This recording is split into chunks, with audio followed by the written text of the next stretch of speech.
massive federal stimulus program is getting credit for saving the U.S. financial system. But what has it done for the foot soldier of the American economy, the entrepreneur? For at least a few business owners, the stimulus has opened doors. Bill Begale bought the Paulina Meat Market 3 years ago from its longtime owner, Jerome Leakin, with money borrowed from Bank of America.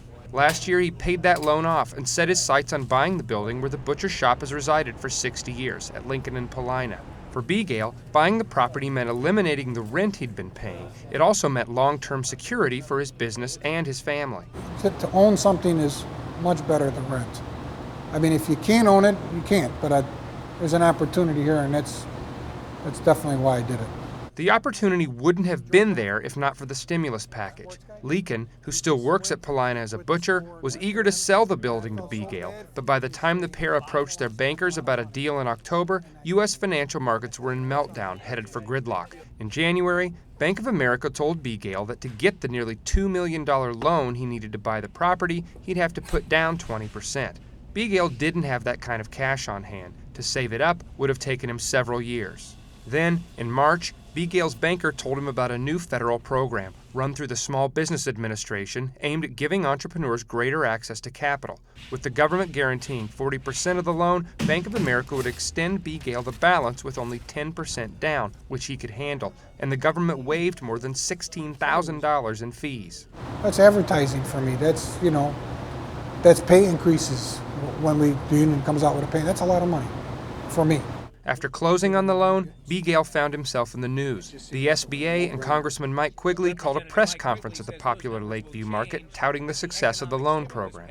Illinois, on the good side, is second in the country for turning stimulus dollars around. But while Begale undoubtedly benefited from the stimulus program, not everybody thinks the bailout has been a boon to small business. In fact, when you get down to it, of the more than $787 billion the federal government has pumped into the economy, the vast majority has gone toward government agencies and big companies.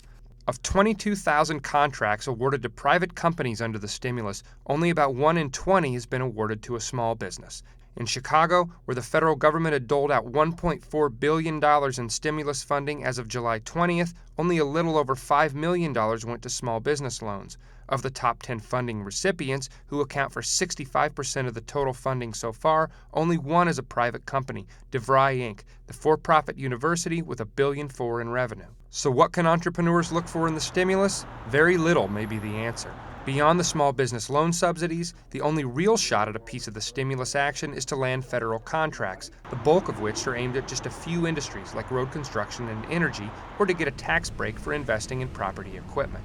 Raman Chadha, executive director of the Coleman Entrepreneurship Center at DePaul University, says the average small business owner shouldn't expect any direct assistance from the federal government, and he fears that too many entrepreneurs may be counting on something magical in the stimulus. What I'm concerned about is that there are people in the country who will make decisions to go into business or to perhaps expand their business, largely based on a credible source in their view, in their mind, who told them that there was stimulus funding available for them to go into business or expand their business. Chadha also warns that even a seemingly helpful program like the SBA loan guarantees can be dangerous at a time when the last thing many business owners need is more debt. Instead, he says entrepreneurs should use the downturn to focus on the fundamentals. My advice to the average entrepreneur who's probably not going to have access to the stimulus funding is to continue doing what you've been doing all along, and that is relying on your ingenuity, relying on your tenacity, relying on your competitiveness,